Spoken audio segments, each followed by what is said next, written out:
Gusto niyo ba ng scoop? Yes. Parang Yes, pangako mo course. yan, ha? Oo. Alam mo, kasi kahapon lang to nangyari ha. Medyo gumagalaw na sa kama ako. Yan.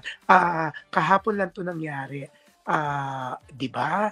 Hindi na nga natuloy yung PS I Love You, the next chapter ng concert ni Sharon Cuneta and Gabby Concepcion, 'di ba?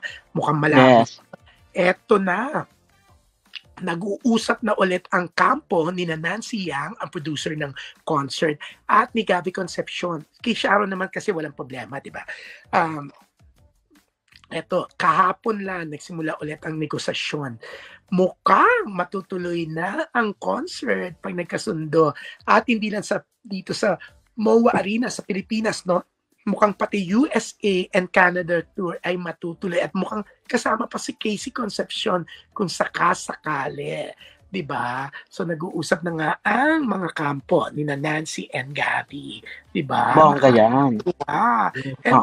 And pati 'di ba may nachikang 'di ba nung una sabi ko fake news yung reunion movie, 'di ba? Kasi hindi naman totoo, 'di ba?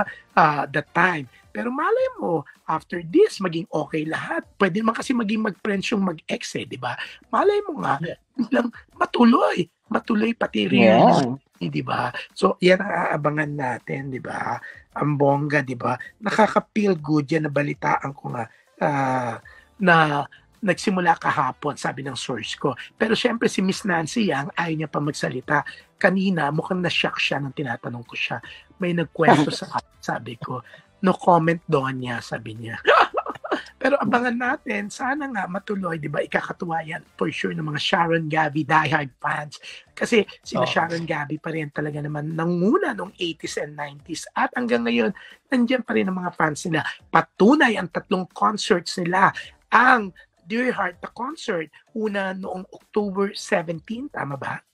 Sa MOA Arena. MOA Arena. Tapos Okada noong October 26 ba? Yeah, mga ganon.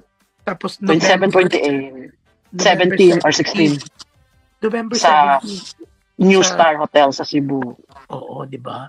Ako napuntahan ko yung 3, 2 napuntahan ni Ogie, di ba? 2 din sa akin. 2 ka rin kasi wala ka sa Okada, pero kapag Cebu si Bix Almacen, ang bongga, di ba? Yes. Ang bongga-bongga kung matutuloy nga yan. Feeling ko talaga, according to my source, tuloy na tuloy yan pag nagkasundo. Mukhang maayos kung ano man ang naging gusot, ang naging problema, di ba? So yan, scoop po natin dito sa Anything Goes and sa Abante. Para sa mas mahabang detalye, pwede nyo pong basahin ang abante.com.ph at bukas po sa print copy, lalabas po yung scoop natin, di ba? Siyempre, dito nyo po unang narinig sa akin, baka